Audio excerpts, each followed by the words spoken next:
चॅनलवरती तुम्हा सर्वांचं पुन्हा एकदा मनापासून स्वागत आहे। तर आपण आज कटोरीचं पूर्ण कटिंग बघणार आहोत। कटोरीमध्ये 2 ते 3 प्रकार आहेत। फुल कटोरी आपण आज बघणार आहोत। फुल कटोरी म्हणजे हा पूर्ण भाग, पूर्ण सर्कल आपल्या पुढील छातीमध्ये व्यवस्थित प्रकारे बसवतात, त्यालाच फुल कटोरी असे म्हणतात। हा कटोरीचा भाग पूर्ण जेव्हा व्यवस्थित आपल्या चेस्टमध्ये बसतो तेव्हाच कटोरीचा ब्लाउज पूर्ण परफेक्ट बसतो। कटोरीचा दुसरा प्रकार म्हणजे हाफ कटोरी। जो ह्या कटोरीमध्ये ज्या प्रकारे वन टक्स इथे दिसतो त्याच प्रकारे हा वन टक्स प्लस इथून एक टिप टक्स मारावी लागते, त्याला हाफ कटोरी असे म्हणतात।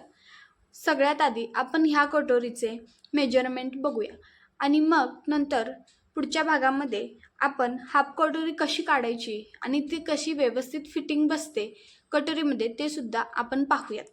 चला तर मग हा रेडी ब्लाउज आहे। या ब्लाउजवरची मापे कशी घ्यायची आणि पेपर कटिंग कसं करायचं हे सगळं मी तुम्हाला दाखवणार आहे। आपण सगळ्यात आधी कटोरीची ब्लाउजची पूर्ण उंची घेऊया। पूर्ण उंची घेताना नेहमी शोल्डरच्या मिडल पॉईंटपासून ते पूर्ण खाली थोडंसं ओढून अशा प्रकारे घ्यायची। तर इथे 12 इंच असं रेडी आलेलं आहे। तर आपण 12 इंच रेडी आणि 1 प्लस अशा पद्धतीने 13 इंच मार्किंग करताना घेणार आहोत। ही झाली पूर्ण उंची। जेव्हा आपण चेस्ट घेर घेतो तेव्हा जे काही हे बटन आहे किंवा हुक असेल तिथून ते जे शोल्डरचं बरोबर मिडल पॉईंट असतो तिथेपर्यंत थोडंसं ओढून अशा प्रकारे घ्यायचे आहे। तर इथे 8 इंच आलेले आहे। तर अशा प्रकारे हा ब्लाउज 32 साईजचा आहे हे आपल्याला कळते। जेव्हा आपण पूर्ण चेस्ट साईज घेतो तेव्हा कमर साईज सुद्धा घ्यायची। मिडलला पॉईंट ठेवायचा, इथून ते थोडंसं ओढायचं 7.5। तर कमर घेर हा 7.5 इंच घ्यायचा, त्यात 1.5 इंच मार्जिन ठेवायचं वर सुद्धा आणि खाली सुद्धा। रेडी शोल्डर आपला असणार आहे। जे काही आपण इथे स्लीव जॉईंट करतो तिथून ते इथे एंड होतं तिथपर्यंत घ्यायचं। तर रेडी शोल्डर हा 2 इंच आलेला आहे। पुढील गळा बघताना जे काही शोल्डर संपते तिथून जे काही हा फर्स्ट पॉईंट असतो त्याला अशा प्रकारे करायचं, म्हणजे व्यवस्थित तुम्हाला गळा परफेक्ट गळा मिळून जाईल। तर इथे बरोबर 5.25 इंच आलेला आहे। गळा हा पूर्ण 5.25 इंचचा आहे। आता मुंडा कसा घ्यायचा? जेव्हा हे काही आपलं जॉईंट आहे तिथे टेप ठेवून ज्या प्रकारे आपण गळ्याला टेप फोल्ड केला होता त्याच प्रकारे इथे सुद्धा टेप फोल्ड करायचा आहे। कुठेपर्यंत घ्यायचा? जिथेपर्यंत मुंडा जॉईंट झालेला असतो तिथेपर्यंत घ्यायचा। तर मुंडा बघताना अशा प्रकारे बघायचा। तर इथे 5 वर 1 रेष आलेली आहे, म्हणजेच 5 इंच ते 5.25 इंच आपण घेतलं तरी सुद्धा चालेल। इथे आपण 5.25 इंच घेऊयात। आता राहिला बाही उंची घेताना जे काही आपण जॉईंट केलेलं आहे ते पूर्ण इथेपर्यंत, जिथे बाही संपते तिथेपर्यंत पूर्ण घ्यायचा।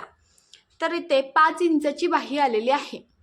आता सगळ्यात महत्त्वाचा पॉईंट म्हणजे दंडघेर। हा दंडघेर जे काही आपलं बाहीमध्ये दंड घेर असतो तो अशा प्रकारे घ्यायचा। जिथून आपण पूर्ण फिटिंग केलेलं आहे जिथून आपण पूर्ण फिटिंगच्या लाईन्स येतात तिथून ते वरपर्यंत अशा प्रकारे 5 इंच दंडघेर आलेला आहे। आता फक्त कटोरीचं जे काही आपण कटोरी मेजरमेंटला काढतो ते कशा प्रकारे काढायचं हे बघूयात।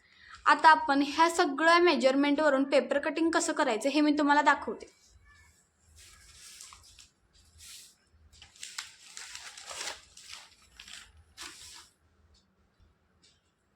तर ह्या पेपर कटिंगवर आपण मगाशी घेतलेली मापं आहेत त्या प्रकारे कसं मार्किंग करायचं हे बघूयात।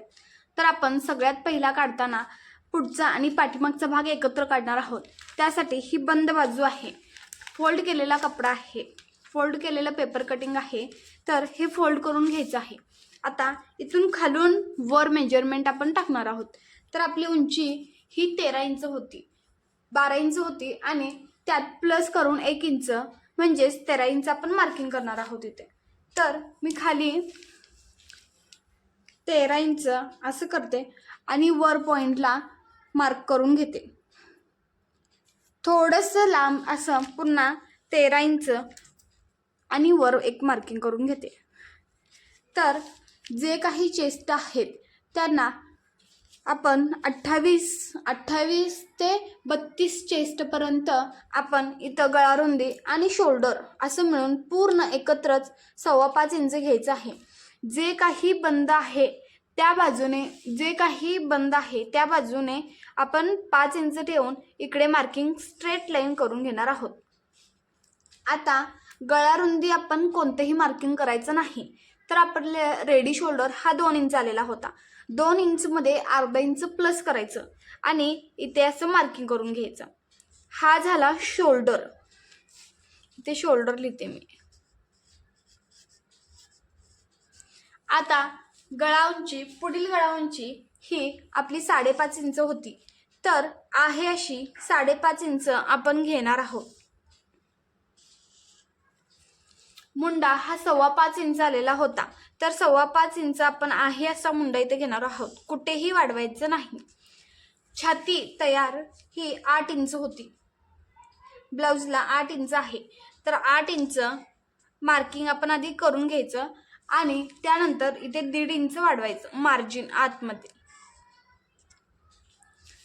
खालील कमर घेर हा 7.5 इंच होता.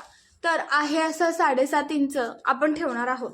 7.5 आणि 1.5 इंच मार्जिन. जे काही आपलं एक्स्ट्रा आहे ते मार्जिन टू मार्जिन चेस्टचा पॉइंट आणि वेस्ट पॉइंट एकदम जॉईंट करून घ्यायचा. आता गळाखोली आणि मुंडा अशा प्रकारे आपण आखून घेणार आहोत.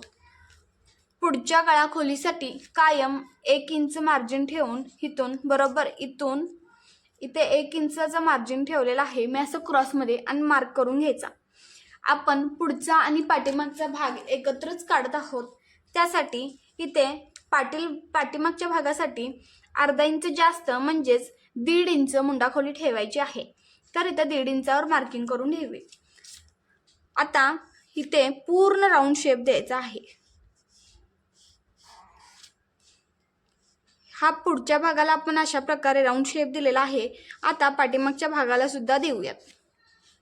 तर हे पूर्ण आपलं शोल्डरचा पॉइंट तयार झालेला आहे. आता गळा काढताना पूर्ण खोलगट गळा काढायचा. पुढचा अजिबात पडत नाही. गळा कितीही तुम्ही खोलगट काढला किंवा अर्धा इंच इकडे ह्या साईडला घेऊन जरी काढला तरी गळा हा पडत नाही. आता क्रॉस पट्टी काढण्यासाठी नेहमी इथे 3 इंच घ्यायचं आणि इकडे 2.5 इंच. जेवढी आपण रुंदी घेतो तेवढी त्याच्या अर्धा इंच कमी इकडे मार्किंग करून घ्यायची. हे दोन्ही पॉइंट आपण आता जोडूयात.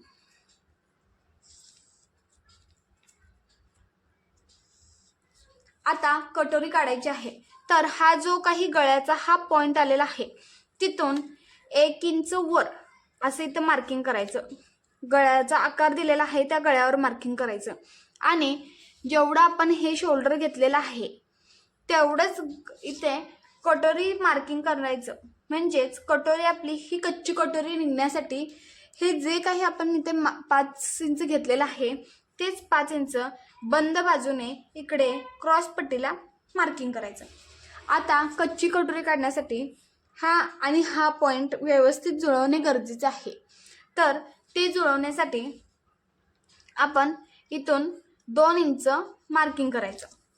आता 1, 2 आणि 3 हा पॉइंट एकत्र जोडून घेऊया. तर हे पूर्ण तयार झाली आपली कच्ची कटोरी. आता आपण याचं पूर्ण कटिंग करून घेऊयात. तुम्ही व्यवस्थित बघा. आपण पुढचा आणि पाठीमागचा भाग एकत्रच काढलेला आहे. त्यासाठी हा सगळ्यात आधी पाठीमागचा मुंडा कट करून घ्यायचा पूर्ण. तर आपण कटिंग करून घेऊयात.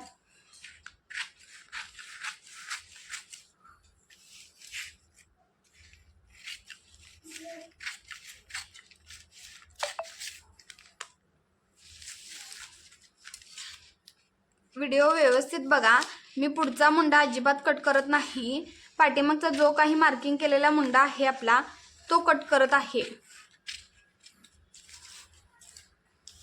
आता हे बघा मी तुम्हाला दाखवले होते की बंद बाजूने मी मार्किंग करते, तर हा डायरेक्ट पाठीमागचा भाग निघतो आणि हा पुढचा भाग.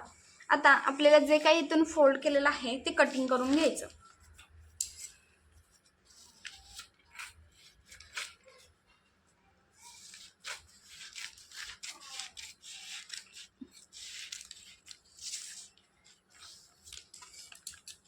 हा आपला रेडी झालेला आहे बॅक पार्ट. आता जो काही हा मुंडा आहे आतल्या बाजूचा तो कट करून घ्यायचा.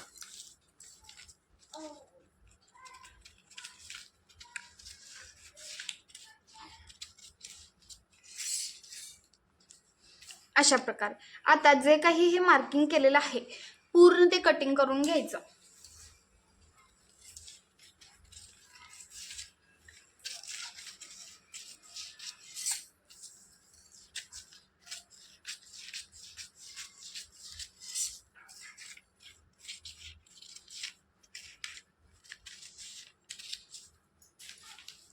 ही आपली कच्ची कटोरी रेडी झालेली आहे.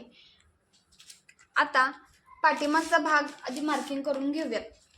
तर हे शोल्डर पुढचं आणि पाठीमागचं व्यवस्थित एकसारखंच यावे यासाठी आपण ह्याच्यावर व्यवस्थित असं ठेवायचं पुढचा भाग आणि इथे असं मार्किंग करून घ्यायचं. पाठीमागच्या बाजूची उंची गळ्याची जेवढी का असेल त्याच्यामध्ये अर्धा इंच प्लस करायचं. आता मी इथे जास्त घेत आहे, तर रेडी शोल्डर हा माझा 8 इंच आहे आणि मी 8.5 इंचाचं मार्किंग केलेलं आहे. म्हणजे 8 इंच रेडी गळा आणि 8.5 इंच एक्स्ट्रा मार्जिन असं ठेवून आपण हा गोल आकार देऊन घ्यायचा. तर आपलं हे पूर्ण पार्ट रेडी झालेले आहे. आता जी काही आपली ही पुढची कच्ची कटोरी आहे, ती कटोरी वाढवून मोठी कशा प्रकारे करायची आणि ती व्यवस्थित कटोरीमध्ये कशा प्रकारे बसवायची हे आपण पुढच्या व्हिडिओमध्ये बघणार आहोत. जर तुम्हाला व्हिडिओ आवडला असेल तर नक्कीच लाईक करा, शेअर करा आणि कमेंट करा आणि चॅनलला सबस्क्राईब करायला विसरू नका. थँक्यू.